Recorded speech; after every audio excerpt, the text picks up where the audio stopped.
Today I have a Rolex on my wrist, which if you follow the channel isn't particularly groundbreaking, but this is an oddball. This is really quite a weird one.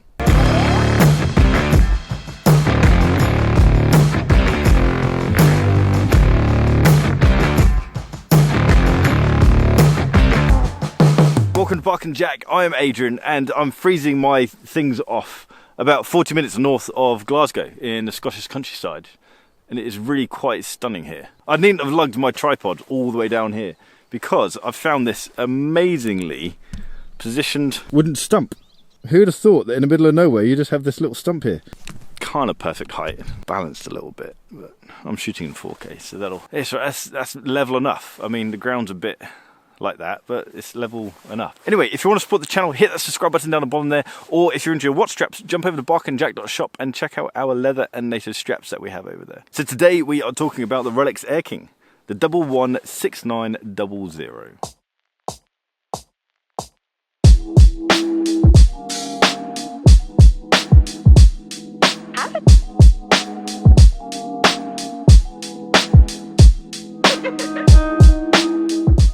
The Rolex Air King was first introduced in 1958, as obviously the name suggests, Air King, it was an aviator's watch. And it's pretty cool that Rolex has kept the original typography of the logo. When this was announced at Basel World 2016, people just didn't understand what... Rolex don't often put multiple colours on a dial, beyond their red text, beyond the black and blue that they often do, but they've done that here. And then you've got the weird numbering. We've got the Rolex Explorer 369 in highly polished white gold, along with these simple white spluttering of 5-minute markers. I'm not going to lie to you, the dial is a bit of a mess. But I do like it. I've borrowed this off a guy called Declan. I think his Instagram account is watch_, I don't know what it is, watch_Declan, I think. I'll put it here. Go give him a follow and say hi. I've been wanting to cover this watch, but I was worried that I was going to dislike it, and I was worried I was going to have to do a negative video about it. I've only had it about 48 hours, and already it's really grown on me. Bruce Williams did a video on this, and he announced that it was his favourite Rolex. I can absolutely understand why. It's fun. It's different. It's not your in-your-face pretentious Rolex like a lot of them are. At a glance, you wouldn't necessarily know it says Rolex, apart from it's in the bright Rolex green. But it's not your Submariner, it's not your GMT. From afar, you just wouldn't notice it as a Rolex. One of the comments that was often made about this watch is the fact that maybe it was Rolex was running out of ideas, it had a few parts left over, so maybe this had all these bits and pieces, it bunged it in a watch, and here you go. We'll just call it Air King because we called that off. One of the benefits of them using, if they did use old parts from other watches, is the fact that this is actually the Milgauss case. They suddenly made a jump from a 34mm watch to a 40mm watch. And also the movement inside is exactly the same. It's a caliber 31-31. Standard to Rolex, it's COSC certified and it's accurate to ±2 seconds a day. The Milgauss name suggests that the watch is anti-magnetic to 1000 Gauss, but Rolex hasn't produced, or as far as I'm aware, hasn't produced any data on this. But considering that Air King has the same movement and the same case as a Milgauss, it's safe to assume that it is as anti-magnetic as whatever the Milgauss was anti-magnetic to. Although people shouldn't be buying the Milgauss if they're wanting an anti-magnetic watch. Buy the Omega Railmaster. That thing shits all over the Milgauss. But as an everyday watch, this is brilliant because it's not bothered by magnetic fields, which we are surrounded by. I mean, not here. But usually we're surrounded by magnetic fields everywhere. iPads, laptops, speakers, cars. They are literally everywhere. I'll cut to the chase.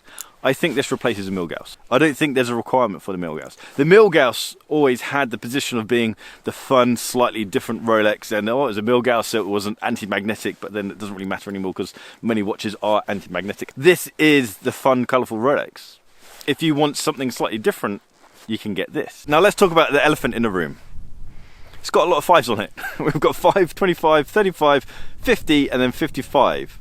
At the top we've got 55 and 5. It's just littered with 5s. But there's a reason for that. There's not a very good reason, but kind of from a design point of view there's a reason. Rolex was involved with a supersonic car called the Bloodhound. And one of the instruments that Rolex created for this supersonic car was this.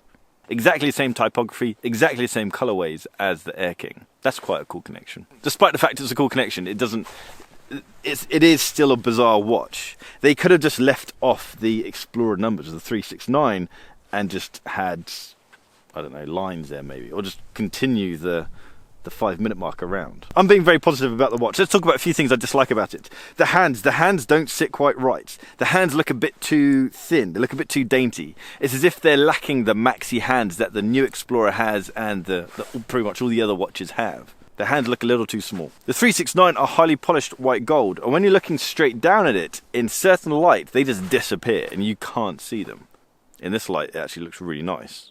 But in low light, it's really hard to see them. The other numerals stand out perfectly because they're bright white, but these just disappear because they're so highly polished, and when there's no light to bounce off them, or little light to bounce off them, they just disappear. That's a bit silly. I think it would benefit from having the same numerals that the new Explorer has. Sort of hollow white gold numerals with superluminova inside. To be fair, the hand and those numerals are pretty much the only thing that I would change about the watch. One thing that really took me by surprise is how substantial this watch is.